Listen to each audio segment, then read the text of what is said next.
रंजन 8वीं क्लास में पढ़ता था। आज स्कूल से छुट्टी होते ही वह घर पहुंचा तो देखा उसकी मम्मी बैठी रो रही थी।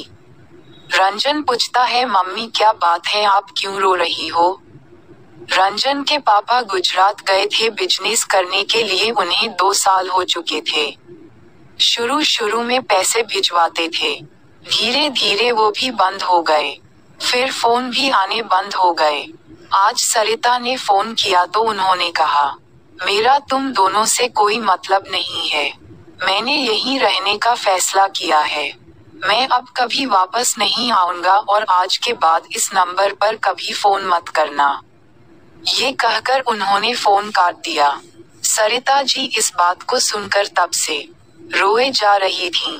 रंजन, मम्मी आप चिंता मत करो, मैं कल से कोई काम ढूंढ लेता हूँ, हम अकेले रह लेंगे, हमें किसी की जरूरत नहीं है।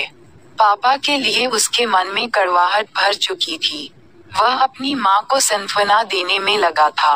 रंजन की बात सुनकर सरिता जी को अच्छा लगा, लेकिन इतनी छोटी सी उम्र में उसकी पढ़ाई छुड़वा कर काम पर लगा देना, यह उन्हें समझ नहीं आ रहा था। सरिता जी, नहीं बेटा, तुझे बहुत मेहनत से पढ़ना होगा, पढ़ लिख कर तुझे कुछ बनना होगा ताकि हम दुनिया का मुकाबला कर सकें। मैं मेहनत करूंगी, बस तू मन लगाकर पढ़ाई कर। रंजन, मम्मी पढ़ाई से जरूरी घर का खर्च चलाना है, आप क्या करोगी? कभी घर से बाहर आप निकली नहीं, आपको कौन काम देगा? मैं काम करूंगा, मैंने सोच लिया है, काम के साथ साथ शाम को पढ़ाई कर लूंगा। अगले दिन से रंजन काम की तलाश में भटकने लगता है। कई दिन भटकने के बाद भी उसे कोई काम नहीं मिलता। इधर सरिता जी भी रंजन के जाने के बाद काम की तलाश शुरू कर देती हैं, लेकिन उन्हें भी कोई काम नहीं मिलता। एक दिन दोपहर के समय रंजन को बहुत भूख लग रही थी। वह सुबह से भूखा था और काम ढूंढ रहा था। तभी वह एक चाय की दुकान के बाहर पहुंच जाता है। रंजन, भैया मुझे एक चाय दे सकते हो, लेकिन मेरे पास पैसे नहीं हैं। बहुत भूख लगी है, मैं शाम तक आपकी दुकान पर काम कर दूंगा। दुकानदार, भूख लगी है तो चाय क्यों पीना चाहता है? रंजन, खाने के पैसे नहीं है, चाय से भूख मर जाएगी। दुकानदार उसे चाय और साथ में पॉप खाने को देता है। रंजन खाने के बाद दुकानदार के पास पहुंचता है। रंजन, बताइए क्या काम करना है? मैं शाम तक आपका काम करता रहूंगा। दुकानदार, जा बेटा घर जा, हम छोटे बच्चों से काम नहीं करवाते, किसी ने देख लिया तो पुलिस हमें पकड़ लेगी।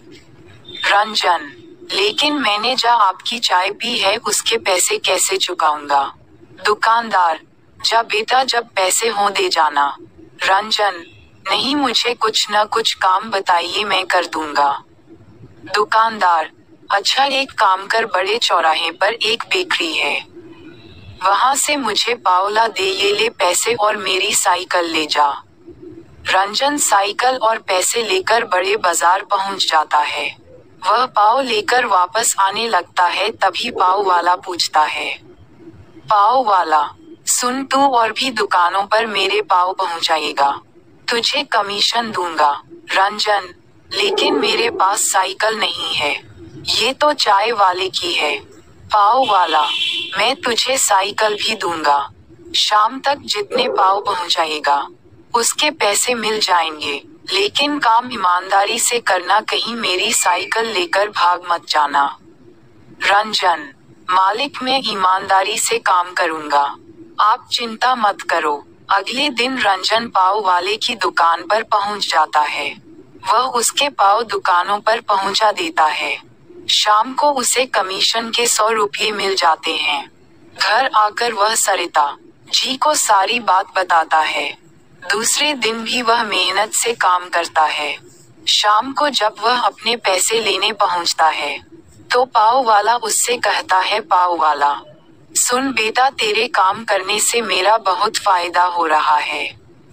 कल तू पाव देने के बाद दूसरे बाजार में जाकर ये पाव वहां की दुकान वालों को दिखाना, क्या पता वहां से ऑर्डर मिलने लगे। इससे मेरी भी कमाई होगी और तेरी भी। रंजन ऐसा ही करता है। धीरे धीरे उसका काम बढ़ने लगता है। इधर सरिता जी को भी एक घर में खाना बनाने का काम मिल जाता है। दोनों माँ बेटे मेहनत से काम करने लगते हैं। इसी तरह समय बीत जाता है। 8 साल बाद रंजन बहुत पैसा कमाने लगता है। उसने पैसे जोड़कर अपनी पाव की दुकान खोल ली थी। उसकी दुकान पर उसने कई लड़के रख लिए जो पाव बेचने जाते थे। रंजन ने अपनी माँ का काम छुड़वा दिया था। कुछ समय बाद सरिता ने एक अच्छी सी लड़की देखकर रंजन की शादी कर दी। पूरा परिवार खुशी से रह रहा था। एक दिन किसी ने कुंडा खटखटाया। सरिता ने दरवाजा खोला तो देखा सामने उसके पति योगेंद्र जी खड़े थे। सरिता उन्हें पहले तो पहचान नहीं पाई। पुराने से कपड़े पहने, दाढ़ी बढ़ी हुई थी, बहुत कमजोर लग रहे थे। सरिता, अब आप क्यों आई हो? योगेंद्र जी फूट फूट कर रोने लगे।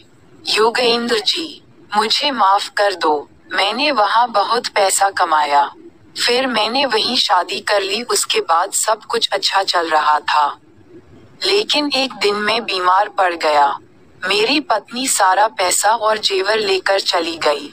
मैं अकेला बीमारी से लड़ता रहा। मेरी हालत ऐसी हो गई, अब न मेरे पास घर है, न खाने को रोटी, न पहनने को कपड़े।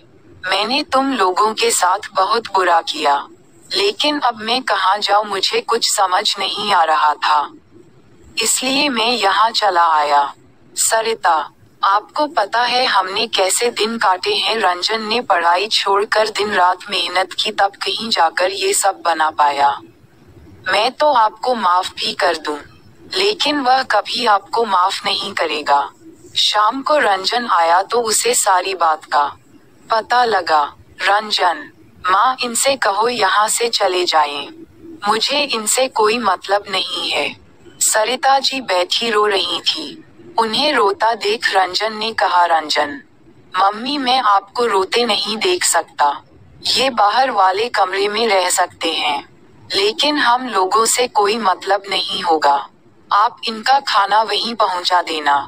योगेंद्र जी को बाहर के कमरे में ठहरा दिया जाता है, लेकिन घर का कोई सदस्य उनसे बात नहीं करता था। सरिता उन्हें खाना दे आती थी।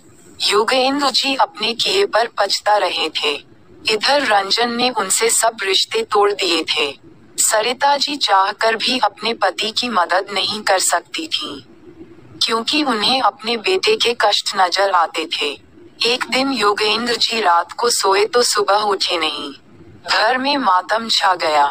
रंजन ने अपने पिता को आखिरी विदाई दी, लेकिन उनके जाने का दुख केवल सरिता को था।